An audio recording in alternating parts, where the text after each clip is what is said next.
ब्रजरानी को लगा कि ये बालक चले जाएंगे तो मेरा लाला शांत हो जाएगा, पर बालक जैसे ही जाने लगे, कन्हैया ये देखकर तो और रोए। ब्रजरानी ने बालकों को वापस बुला लिया। धूल ही धूल में सने बैठे हैं, मुंह सूख गया होगा, जल पिला दो, कंठ देखो। ब्रजरानी को गोपियों ने कहा। अब तो ब्रजरानी आगे बढ़ी और ज़बरदस्ती गोद में लेकर बोली, लाला जल पी ले, देख जल पी ले, जिद नहीं करते। आंसुओं की धार कपोलों में काजल के चिन्ह बना रहे हैं, अभी भी सुबुक रहे हैं लाला। नहीं जल को हटा दिया अपने सामने से और अपने दोनों नन्हे नन्हे करों से ब्रजरानी के केस खींच रहे हैं। फिर जब केसों को छुड़ा लेती हैं तो मुंह को नोचने का प्रयास करते हैं। अच्छा अच्छा, मेरे लाला को आज एक खिलौना दिखाऊं। गोद में लेकर गई ब्रजरानी। नंद नंदन ने सुना नहीं तो फिर बोली, लाला एक खिलौना लेगा? देख ये है, देख। आकाश में चंद्रमा दिखाई दे रहे थे, सूर्य ढल चुके थे। चंद्रमा को देखकर ही ब्रजरानी ने कहा, देख तेरा खिलौना। कन्हैया चुप हो गए, बड़े ध्यान से देखने लगे चंदा को। मैया खुश हो गई, चलो ये युक्ति काम कर गई। पर धीरे से कन्हैया बोले, खिलौना दे। अब कहाँ से दे ब्रजरानी उस चंद्र खिलौना को? पर बालक की जिद है, उसमें कोई तर्क तो है नहीं, न तर्क का कोई काम है यहाँ। अब लाला को चंद्रमा चाहिए, मैया चंदा। फिर रोना शुरू, फिर आंसुओं की धार शुरू। धरती में बैठ गए फिर से, दोनों चरणों को पटक रहे हैं और जोर जोर से रो रहे हैं। हे भगवान, ये कैसो हठी मेरो बाल मुकुंदा। भीतर से रोणी नाना प्रकार के खिलौना ले आई और सब रख दिया, पर इन सब से आज ये नहीं खेलेंगे, इन्हें चंद्रमा से ही खेलना है। अद्भुत, तू पकड़ कर ला, तू ला। चिल्ला रहे हैं अपनी मैया पर। हृदय में बड़ा कष्ट हो रहा है ब्रजरानी के।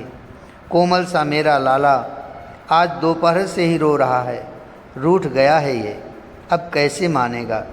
ब्रजरानी को कोई उपाय नहीं सूझ रहा। गोपियों के भी कुछ समझ में नहीं आ रहा क्या करें। तभी हंसी ब्रजरानी, लाला तुझे चंदा चाहिए ना? हाँ। वो छोटी सी उंगली से आकाश की ओर दिखाते हुए कहा। ब्रजरानी भीतर गईं और एक बड़ी सी चांदी की थाल ले आईं। उसमें पानी भरकर लाई थीं। लाला के बीच में रख दिया। चंद्र का प्रतिबिंब दिखाती हुई बोली, देख चंदा, लाला देख चंदा। अब तो लाला का रोना धोना सब बंद। बड़े कौतूहल से झुककर थाल में देखने लगे थे चंद्रमा को। ब्रजरानी बड़ी प्रसन्न हो गई। रोहिणी ने कहा, जीजी ये उपाय पहले क्यों नहीं सूझा आपको? वाह ब्रजरानी, बूढ़ी गोपियाँ भी बोल रही थीं, ये अच्छी बुद्धि लगाई तुमने। ब्रजरानी बहुत प्रसन्न है। तभी लाला ने थाल में हाथ रख दिया, क्योंकि उसे पकड़ना है खिलौना को। बिना पकड़े खेलेगा कैसे खिलौना से? थाल में हाथ को घुमाते हैं, थाल का जल घूमता है तो चंद्रमा भी घूमता है। फिर रोना शुरू, मैया ये चंद्रमा घूमता है, इसे पकड़कर मुझे दे। अब कैसे पकड़े चंद्रमा को ब्रजरानी? जैसे तैसे तो ये उपाय निकाला था, पर अब क्या करें? तभी ब्रजराज आ गए।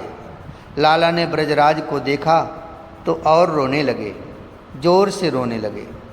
ब्रजराज को समझते हुए देर न लगी कि यहाँ हुआ क्या है। बाबा मुझे चंदा, कन्हैया ने सुबुकते हुए कहा।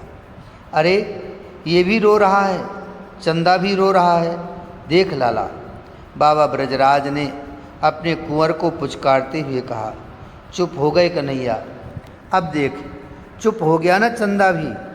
तू रोएगा तो ये रोएगा, तू हंसेगा तो ये भी हंसेगा। अब हंस। कन्हैया हंसे। ब्रजराज उछलते हुए बोले, देखा ये भी हंस रहा है। कन्हैया प्रसन्न हो गए। मैया चंद्रमा हंस रहा है। कन्हैया ने अपनी मैया को बताया। तभी ब्रजराज ने हंसते हुए कन्हैया को गोद में उठा लिया था और चूमते हुए महल के भीतर ले गए।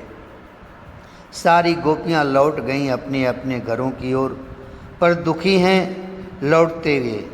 नंदलाल के दर्शन जो हो रहे थे, पर अब रात बिना नंद नंदन को देखे बीतेगी। तात विदुर जी, ये लीला समाधि के लिए है। ये लीला ना उपदेश है, न इसका कोई सामाजिक संदेश है, ना कोई आध्यात्मिक आदेश है, पर आप तो बस इन लीलाओं का ध्यान कीजिए, अपने हृदय में कन्हैया को खेलने दीजिए और आप उसे बस देखते जाइए। ये आनंद है, यही आह्लाद है और यही साधना की पूर्णता है। बस उसे रूठने मत देना, रूठ भी जाए तो मना लेना, जैसे भी हो। उद्धव बताते हैं विदुर जी को, हे ब्रजराज दुलारे, अपनी बाल लीलाओं से विमोहित करने वाले, हम तेरी बलिहारी जाते हैं, तू नाचना, नाच दे। हे दाऊ के अनुज, ये ले थेई थेई थेई तत्थेई, इस प्रकार मनुहार करती हुई ब्रज गोपियाँ ताल देने लगीं और छोटे से कन्हैया नाचने लगे। तात, ये अद्भुत लीला है नंदन नंदन की। भगवान रुद्र भी इन अंतरंग लीलाओं को देख नहीं पाते हैं। ब्रह्मा तरसते हैं कि हमें वो मेघश्याम की सुंदर झांकी के दर्शन हो जाएं। देवराज की पहुँच नहीं है नंद महल तक। ऋषि मुनि प्रयासरत हैं कि एक झलक तो मिल जाए, पर नहीं। उद्धव बोले, रूप भार से दबी स्वर्ग की अप्सराएं भी, जो आज तक ऐसे सुंदर बाल गोपाल को देख नहीं पाई हैं, पायल की झंकार से ब्रह्मांड सुंदर पुरुषों को आकर्षित करने वाली गंधर्व बालाएं कभी सोच भी नहीं सकती कि सुंदरता ऐसी भी होती है जिसे देखते रहें तो क्षण क्षण में सुंदरता कम नहीं अपितु बढ़ती ही जाती है। और ये बढ़ना कम नहीं होता, चाहे आप घड़ी भर देख लो या वर्षों तक देखते रहो, ये हर क्षण में नवनवायमान ही लगता है। तात विदुर जी, उन्हीं नंदलाल को ये गोबर थापने वाली अभीर कन्याएं नचा रही हैं, और वो ज्ञानी का ब्रह्म, योगी का परमात्मा, भक्त का भगवान ओह नाच रहा है। ये गोपियाँ देख देख लाला, वो मोर, गोपियाँ मोर दिखाती हैं। अब नाचना बंद। मुग्ध होकर ये मोर को देखते हैं। मोर पंख फैलाकर नाच रहा है। लाला, तू भी नाच ऐसे ही, गोपियाँ कहती हैं। कितने प्रसन्न हो जाते हैं ये, और अपनी छोटी छोटी दोनों भुजाओं को पीठ में ले जाकर फैला देते हैं और नाचने लगते हैं। तुलसी में जल चढ़ा रही हैं ब्रजरानी। ये दृश्य देख लिया, वो तो जल चढ़ाना ही भूल गईं। उसी समय ब्रजराज गोष्ठ से आए महल में। जब देखा कि अपना लाला मोर की तरह नाच रहा है, वो मुग्ध होकर बस देखने लग गए। वो ये भी भूल गए कि मैं गौशाला से यहाँ क्यों आया। है मेरे प्राण, अपने बाबा को देख लिया लाला ने, बस संकोच करके नाचना रोक दिया। मैया ब्रजरानी दूर खड़ी हैं। लाला उनको देखकर दौड़ पड़े और गोद में चढ़ गए। तात, धन्य है ये यशमती।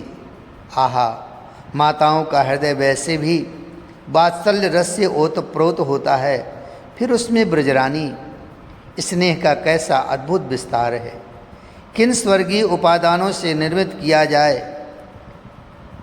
विधाता ने श्री कृष्ण जननी का हृदय निर्मित किया है। वात्सल्य का कैसा विस्तीर्ण पयोनिधि है। आहा, और हाँ, इस वात्सल्य सिंधु में कितने अमूल्य भाव रत्न पड़े हैं, कह नहीं सकते। तात विदुर जी, यशोमती का हृदय वैसे भी स्निग्ध और कोमल है। प्यारा कन्हैया कहाँ गया? वो कब से खेल रहा है, थक गया होगा। ग्वाले थका देते हैं भगा भगा कर। बहुत देर से उसने दूध नहीं पिया।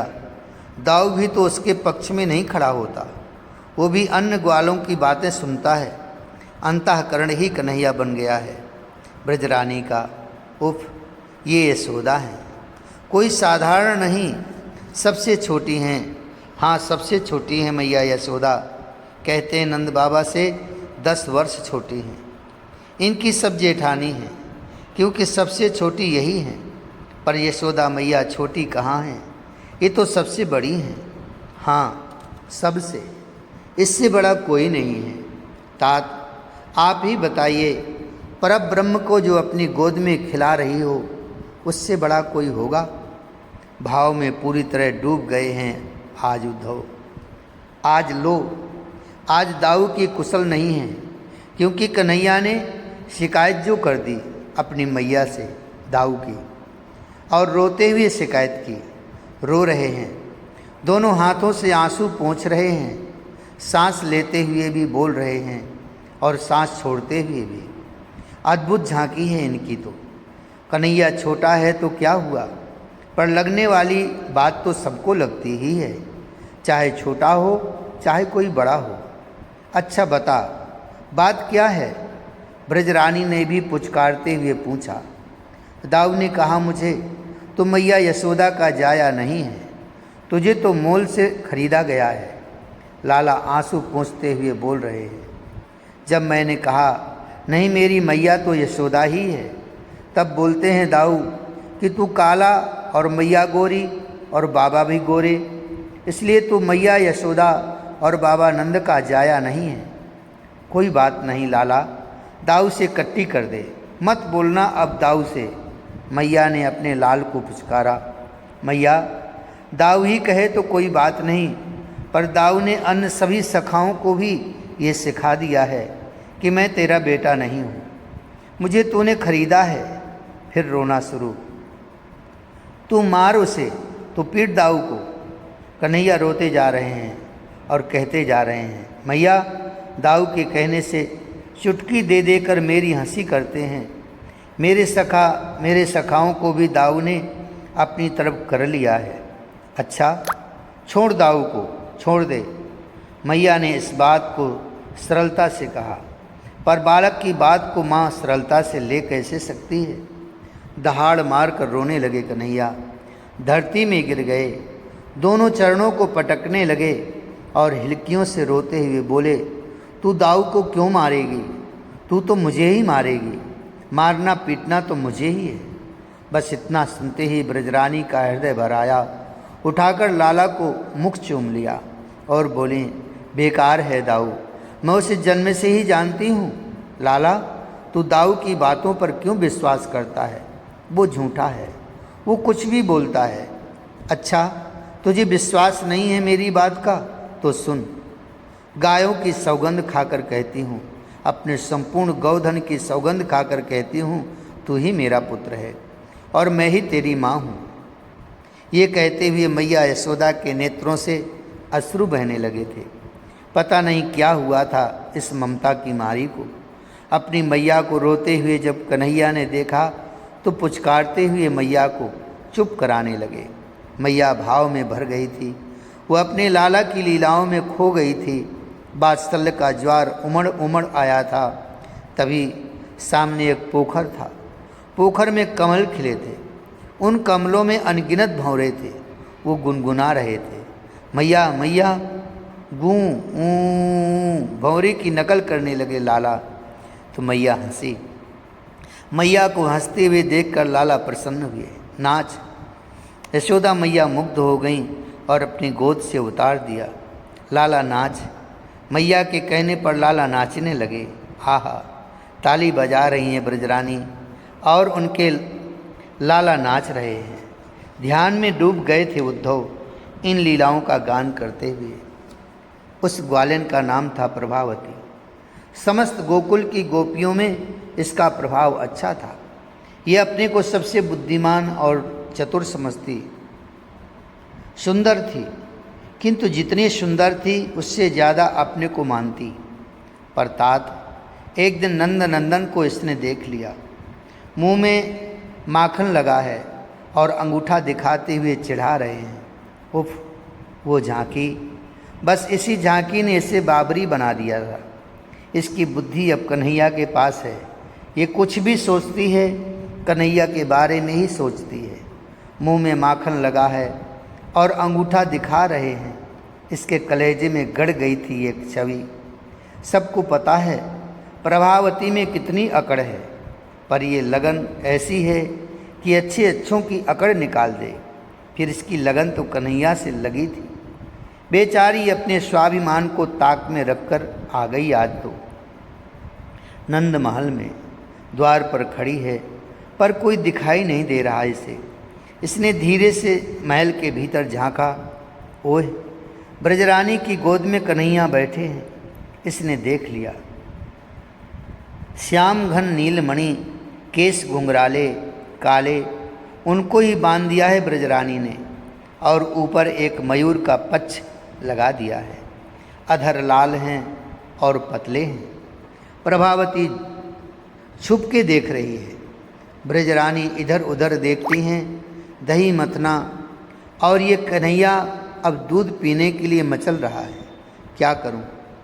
दधि मंथन ना करूं तो दही बिगड़ जाएगा, और दूध ना पिलाऊं कन्हैया को तो ये जिद्दी है। क्या करूं? ब्रजरानी इधर उधर देख रही हैं। कोई गोपी भी आज दिखाई नहीं दे रही। तभी ब्रजरानी ने प्रभावती की ओर देख लिया और बड़े प्रेम से बोली, अरे प्रभावती, तू सुन तो, मेरा एक काम कर दे। प्रभावती यही तो चाहती थी कि इसको नंद महल में कुछ काम मिले, ताकि ये कन्हैया को जी भर के देख सके। सुनना, दधि मंथन कर दे। प्रार्थना के स्वर में बोली थी ब्रजरानी। देख, मैं तब तक इसको दूध पिला देती हूँ। प्रभावती ने सिर हाँ में हिलाया। उसने अपनी प्रसन्नता प्रकट न होने दी। उसका तो मन मयूर नाच रहा था। वो यही तो चाहती थी। इधर कन्हैया को गोद में लेकर दूध पिलाने लगी ब्रजरानी। प्रभावती ब्रजरानी की गोद में देखते हुए दधि मटकी की ओर बढ़ी। यशोदा तो दूध पिलाने में व्यस्त हो गई। प्रभावती का ध्यान कन्हैया की ओर ही था। चलते हुए दही की मटकी गिर गई। दही फैल गया। बाबरी, प्रभावती को कुछ भान नहीं। मटकी को सीधा करके रई चलाने लगी। मटकी खाली है। दही तो फैल चुका है आंगन में। खाली मटकी को चला रही है प्रभावती। उसे कुछ भान नहीं है। उसे बस नंद नंदन की छवि का ध्यान है।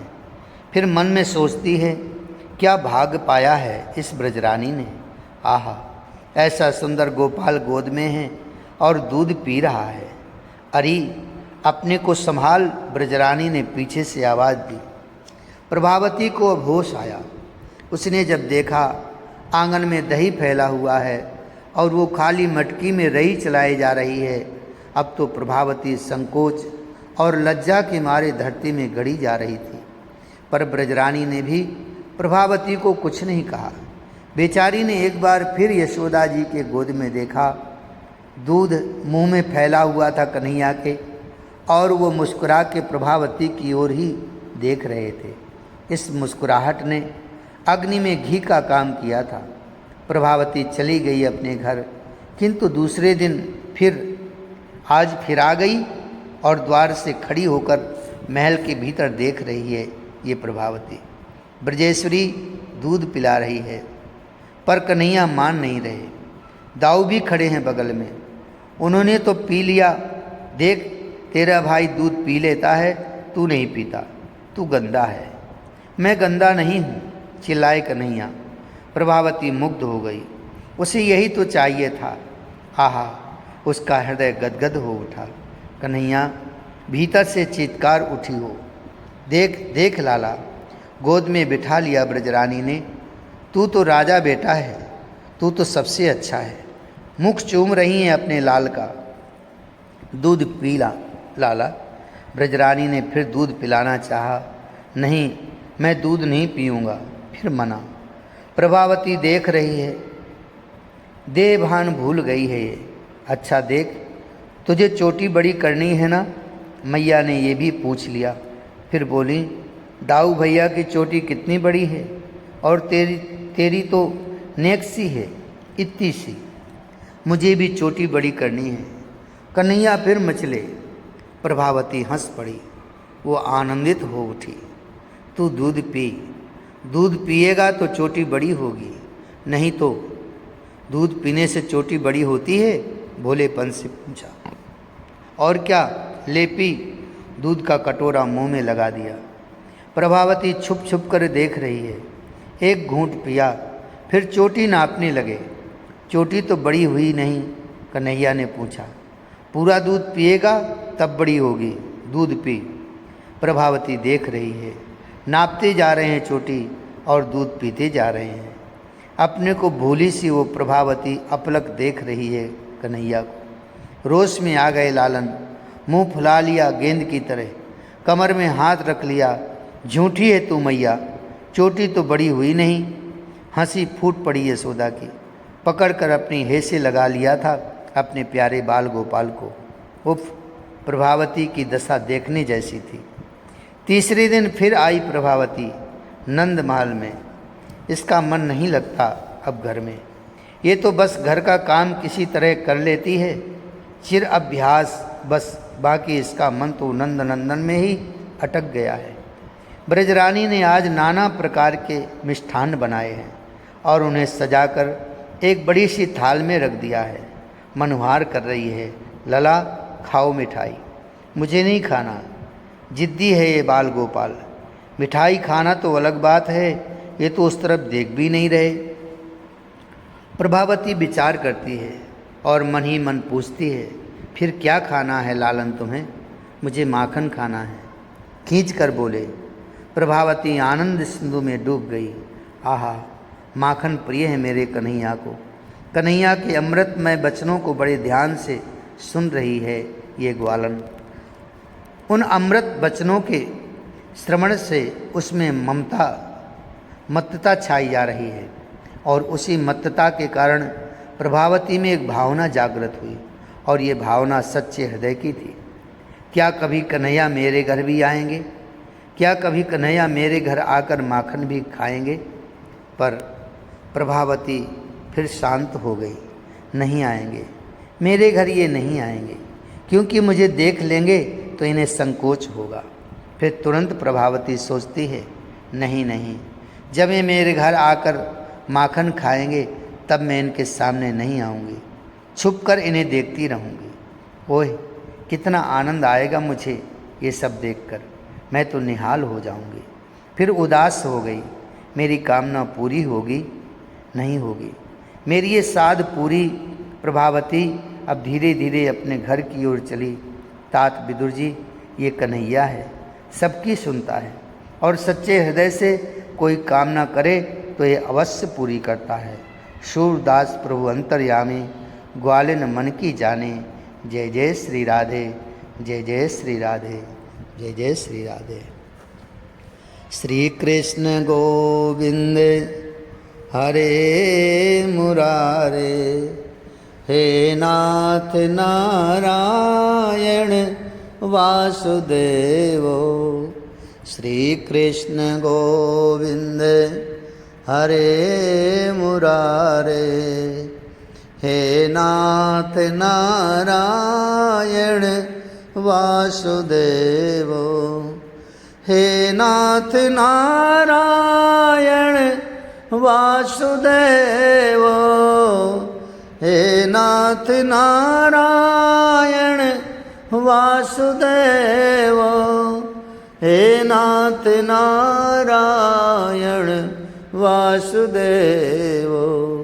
श्री कृष्ण गोविंद हरे मुरारे, हे नाथ नारायण वासुदेवो। श्री कृष्ण गोविंद हरे मुरारे, हे नाथ नारायण वासुदेवो। श्री बालकृष्ण लाल की जय। श्री वृंदावन बिहारी लाल की जय। जय जय श्री राधे श्याम।